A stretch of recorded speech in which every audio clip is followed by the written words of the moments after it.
Hello दोस्तों, मैं संदीप आप सबका अपने यूट्यूब चैनल ज्ञान आरबीएल में स्वागत करता हूं। दोस्तों, आपको पता है कि ये हमारे जो ये उपन्यास हैं, यानी कि किसी भी कवि के जो प्रमुख रचनाएं हैं या फिर उनसे संबंधित जन्म स्थान है, उनको मिले सम्मान है, जो भी चीज़ें मिली हैं उनके बारे में हम बात कर रहे हैं। और ये इस सीरीज का चौथा वीडियो है दोस्तों। इसके पहले देखिए, हम प्रत्येक सीरीज में 4 इंपॉर्टेंट कवियों के बारे में हम अध्ययन करते हैं। तो इस तरह से हमने 3 में कर लिए हैं, 3 चौके 12 कवि हो चुके हैं हमारे। आज ये चौथा पार्ट है, तो हम देखेंगे शिवमंगल सिंह सुमन के बारे में। ठीक है, इसमें हम 4 कवि लेंगे और उनके बारे में हम बहुत ही अच्छे से पढ़ने वाले हैं। तो देखिए, ये जो है सभी एग्जाम के लिए बहुत इंपॉर्टेंट है। आपको पता है कि यूपीएसआई के भी फॉर्म आने 1 अप्रैल से भरे जाएंगे। ठीक, इसके अलावा जो भी आपके सुपर टेट लगा हुआ है उसके लिए और पेट के लिए बहुत ही इंपॉर्टेंट क्लास ये चल रही है। ठीक है, आप प्ले लिस्ट पे जा करके देख सकते हैं, वहाँ हमने पेट और सुपर टेट के नाम से फोल्डर बनाया है। ठीक है, प्ले लिस्ट बनाई है, वहाँ जा करके आप इनको देख सकते हैं। चलिए शुरू करते हैं। शिवमंगल, देखिए इनका नाम है शिवमंगल और इनका उपनाम क्या है? सुमन। ठीक है, शिवमंगल सिंह सुमन के नाम से, इनको सुमन के नाम से भी जाना जाता है। वैसे अमूमन सुमन का मतलब क्या होता है? तो फूल से होता है, पुष्प से होता है। ठीक, सुमन फूल का पर्यायवाची है। चलिए, अगर हम बात करते हैं इनके जन्म की, तो 1915 ईस्वी में दोस्तों, 1915 में इनका जन्म उन्नाव में हुआ था, यानी अपने उत्तर प्रदेश के हैं। ठीक है, अपने उत्तर प्रदेश के हैं। 2002 में इनकी मृत्यु हुई। जन्म कहाँ है? झगरपुर, उन्नाव। ठीक है, देखिए इन्हें 1999 में पद्म भूषण पुरस्कार दिया गया और 1974 में दोस्तों पद्म श्री पुरस्कार से भी सम्मानित किया गया है। अब देखिए, ये जो 2 बातें हैं दोस्तों बहुत ही इंपॉर्टेंट है। क्या? बहुत ही इंपॉर्टेंट है कि शिवमंगल सिंह सुमन को इनकी एक रचना है मिट्टी की बारात। क्या? मिट्टी की बारात काव्य के लिए 1974 में साहित्य अकादमी पुरस्कार दिया गया। देखिए, मोस्ट से भी मोस्ट इंपॉर्टेंट है कि साहित्य अकादमी पुरस्कार शिवमंगल सिंह सुमन को किस रचना के लिए दिया गया? तो मिट्टी की बारात के लिए। ठीक है, 1974 में। और वहीं दोस्तों बात कर लेते हैं कि इसी रचना के लिए दोस्तों, सेम इसी रचना के लिए मिट्टी की बारात के लिए एक पुरस्कार और दिया गया, जिसका नाम था सोवियत लैंड नेहरू पुरस्कार। ठीक है, तो 2 पुरस्कार इनको मिट्टी की बारात के लिए मिले हैं। तो ये आपके लिए इंपॉर्टेंट है, याद रखेंगे कि मिट्टी की बारात के लिए साहित्य अकादमी पुरस्कार और सोवियत लैंड नेहरू पुरस्कार से सम्मानित किया गया है। किसको? शिवमंगल सिंह सुमन जी को। अब इनकी कुछ रचनाएं देख लेते हैं दोस्तों। तो इनकी रचना हो गई हिलोर हो गई। ठीक है, जीवन के गान, युग का मोल, प्रलय सृजन और विश्वास बदलता ही गया।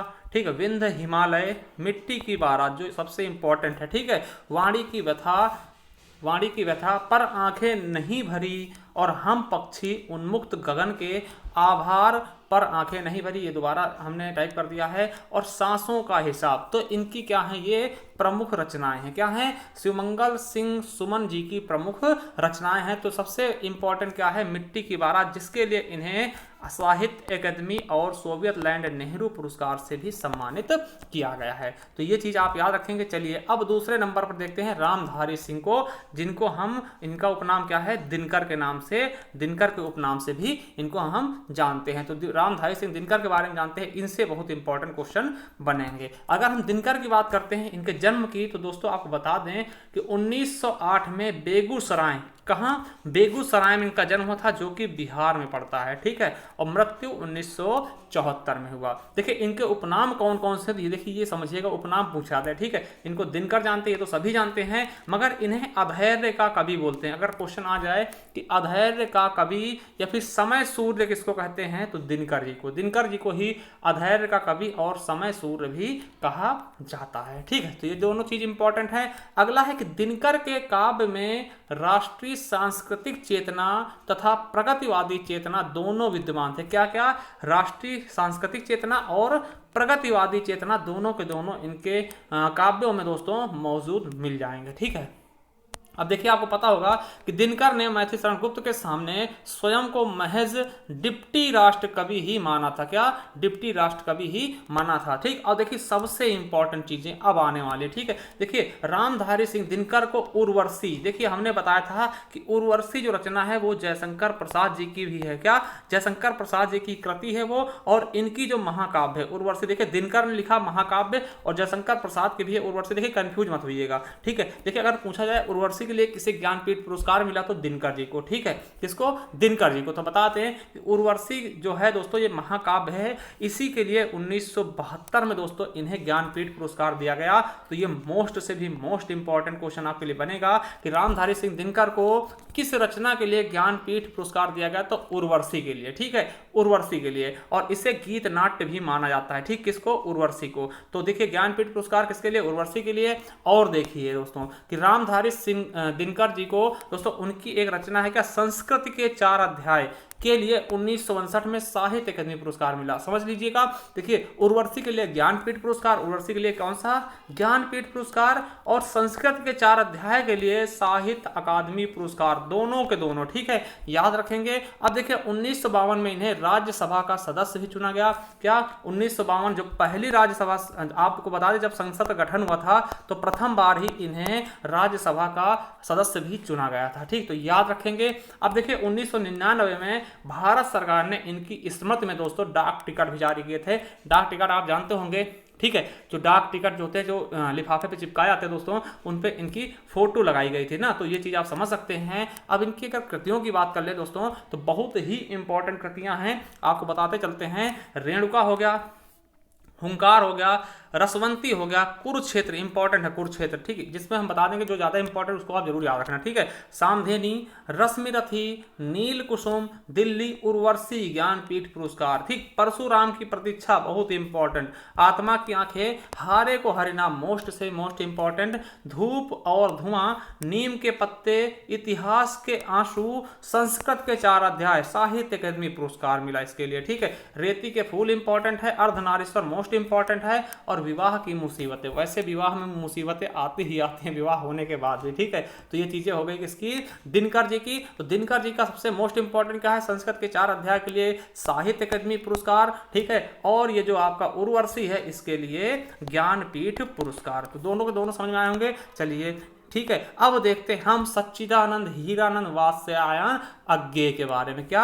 अज्ञेय जी के बारे में। ठीक है, तो देखिए अज्ञेय इनका छोटा सा नाम है।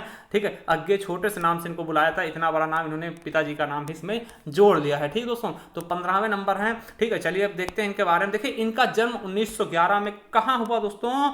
तो कुशीनगर, जानते होंगे अभी कुशीनगर के बारे में हम आपको बताएंगे भी बहुत अच्छे तरीके से। ठीक है, तो कुशीनगर में इनका जन्म हुआ, और कब? 1911 में, और 1987 में इनकी मृत्यु हो गई दोस्तों। इनके माता पिता कौन थे? तो हीरानंद, वही नाम लगाते हैं सत्यानंद, हीरानंद जो लगाते हैं अपने पिताजी का नाम लगाते हैं, और माता जी का नाम क्या है? वयंती देवी। ठीक है, अब देखिए इनका जन्म कहाँ हुआ? तो कसया कुशीनगर। अगर कुशीनगर से आप हमें कमेंट बॉक्स में कमेंट करना। ठीक है, देखिए आपको बता दें कुशीनगर की खास बात, 2 चीजें याद रखना कि यहाँ पर दोस्तों प्रथम ट्रांसजेंडर विश्वविद्यालय खोला जा रहा। क्या? प्रथम ट्रांसजेंडर। देखिए मोस्ट इंपॉर्टेंट है, दोनों चीजें मजाक में मत लीजिएगा, कि प्रथम ट्रांसजेंडर विश्वविद्यालय खोला जा रहा। कहां? कुशीनगर में। और यहां पर उत्तर प्रदेश का दोस्तों अंतरराष्ट्रीय हवाई अड्डा भी घोषित किया गया है कुशीनगर को। क्या? अंतरराष्ट्रीय हवाई अड्डा भी कुशीनगर को घोषित किया गया है। ठीक है, तो ये चीज दोनों चीजें याद रखेंगे कुशीनगर से, कि प्रथम जो है ट्रांसजेंडर विश्वविद्यालय और अंतरराष्ट्रीय हवाई अड्डा। हवाई अड्डा क्या नाम क्या था? कसया हवाई अड्डा ना, इन्हीं के जन्म स्थान के पास है, कसया हवाई अड्डा नाम था, उसको अंतरराष्ट्रीय हवाई अड्डा घोषित किया गया। अब इनके अगर उपनाम की बात करते हैं, इन्हें कठिन गद्य का प्रेत कहते हैं। क्या? कठिन गद्य का प्रेत करते हैं। एक क्वेश्चन मैं आपसे करूंगा, ठीक, अगर इनको कठिन गद्य का प्रेत कहते हैं तो कठिन काव्य का प्रेत किसको कहते हैं? वो हमने पढ़ा भी दिया है। तो क्वेश्चन अगर आपको पता है तो कमेंट बॉक्स में कमेंट करना कि कठिन काव्य का प्रेत किसको कहते हैं। अज्ञेय जी को कठिन गद्य का प्रेत कहते हैं, और कुट्टी चाटन के नाम से जानते हैं इनको, और अज्ञेय भी कहते हैं। ठीक है, तो याद रखेंगे। अब देखिए अज्ञेय की रचनाओं के लिए बहुत ही इंपॉर्टेंट है, आपको बता दें कि अज्ञेय की जो कृत है दोस्तों आंगन के पार द्वार। क्या? आंगन के पार द्वार के लिए 1964 में साहित्य अकादमी पुरस्कार मिला। देखिए साहित्य अकादमी पुरस्कार किस रचना के लिए? आंगन के पार द्वार, है ना। और मोस्ट से भी मोस्ट इंपॉर्टेंट ये हो जाता दूसरे नंबर का कि कितनी नाव में कितनी बार के लिए इन्हें ज्ञानपीठ पुरस्कार दिया गया? 1978 में। तो दोनों चीज याद रखेंगे कि आंगन के पार द्वार के लिए साहित्य अकादमी पुरस्कार, और कितनी नाव में कितनी बार के लिए ज्ञानपीठ पुरस्कार। ठीक है, और बताते आपको कि प्रयोगवाद का आरंभ सन 1943 में अज्ञेय के संपादकत्व में प्रकाशित तार सप्तक से हुआ था दोस्तों। इन्होंने ही तार सप्तक को प्रकाशित किया था। तार सप्तक में कितने 7 सदस्य होते हैं, मतलब 7 प्रमुख कवि होते हैं, उसको तार सप्तक का नाम दिया गया था। उसके बारे में हमने डिटेल से पढ़ा रखा है आप लोगों को, ठीक है। और देखिए इंपॉर्टेंट क्या है कि प्रयोगवाद का समर्थन करने का श्रेय किसको जाता है, अज्ञे जी को ही जाता है। प्रयोगवाद का समर्थन किसने किया, तो अज्ञे जी ने, ठीक है। और आपको बता दें कि नई कविता नाम किसने दिया, तो अज्ञे जी ने ही दिया है। देखिए नई कविता नाम अज्ञे जी का दिया हुआ है। अपनी एक रेडियो वार्ता में इन्होंने इस पद का सर्वप्रथम प्रयोग किया था, किसका, नई कविता शब्द का, जो बाद में नए पत्ते के जनवरी-फरवरी 1953 अंक में नई कविता शीर्षक में प्रकाशित हुए, ठीक है। तो नई कविता शीर्षक में प्रकाशित हुए, ठीक है। सबसे पहले नाम किसने दिया, तो अज्ञे जी ने ही दिया है। अब इनके हम काव्य संग्रह की बात करते हैं, तो जो बहुत ही इंपॉर्टेंट होंगे उन पे हम निशान मारते चले जाएंगे, उसे जरूर याद रख लेना, ठीक है। देखिए भग्नदूत हो गया, चिंता हो गया, इस्लम होगा, है ना, हरी घास पर छरभर, बावरा अहेरी पूछा जाता है, बावरा अहेरी, इंद्रधनुष रौंदे हुए, ये भी इंपॉर्टेंट है, आंगन के पार द्वार, ना, आंगन के पार द्वार, देखिए इसी के लिए साहित्य अकादमी पुरस्कार,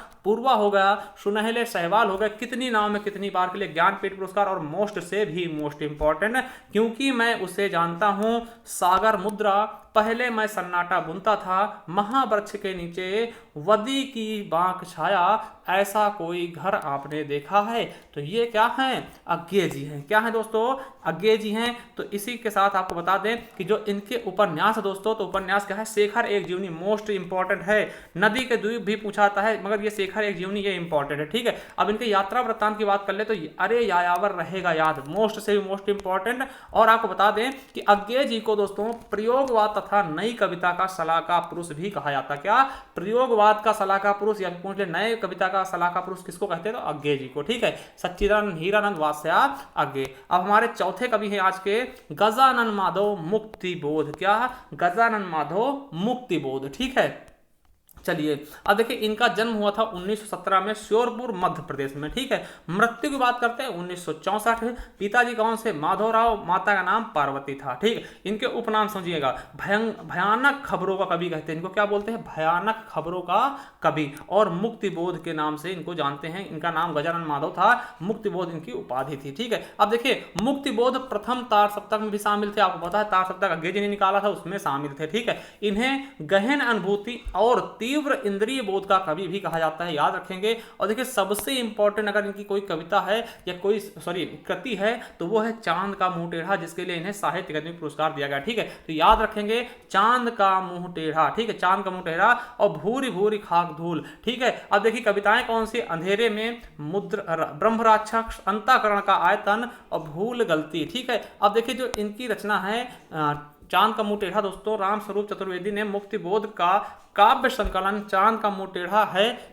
एक बड़े कलाकार की स्केच बुक लगती है। तो इनके बारे में राम स्वरूप चतुर्वेदी ने कहा है। तो एक क्वेश्चन और आपसे हम करना चाहते हैं कि देखिए इनका नाम मुक्तिबोध है, क्या, इनका नाम मुक्तिबोध है दोस्तों, ठीक है। क्या नाम है इनका, मुक्तिबोध है। तो आप बताइएगा मुक्तिबोध एक रचना भी है, तो उसके रचनाकार कौन है। अगर आपको पता है कि मुक्तिबोध एक रचना है और उसके रचनाकार कौन है तो हमें कमेंट बॉक्स में कमेंट जरूर बताइएगा दोस्तों। एक चीज और बता दें आपको कि अगर आपके एग्जाम लगे हुए हैं दोस्तों तो आपके लिए हमने एक साहित्य का एक मतलब कि ई बुक हमने जारी की है, साहित्य, हिंदी साहित्य का, ठीक। तो अगर आप इसे परचेस करना चाहते हैं दोस्तों, ई बुक है, 50 रुपये इसका कॉस्ट है, कॉस्ट प्राइस कितना है, 50 रुपये है। अगर आप इसे खरीदना चाहते हैं, आपको बता दें इसमें मिलेगा क्या, तो आपको बता दें इस बुक में सभी प्रकार के पुरस्कार होंगे, जितने भी 8 प्रकार के लगभग पुरस्कार, ज्ञानपीठ पुरस्कार हो गया, साहित्य अकादमी पुरस्कार हो गया, व्यास सम्मान हो गया, भारत भारती हो गया, और सोवियत लैंड नेहरू पुरस्कार होगा। इसी तरह से लगभग 8 तरह के पुरस्कार होंगे। कवि और उनके उपनाम होंगे, लगभग 80+ कवि होंगे जिनके उपनाम के बारे में आपको बताएंगे। जन्म स्थान कहाँ हुआ है,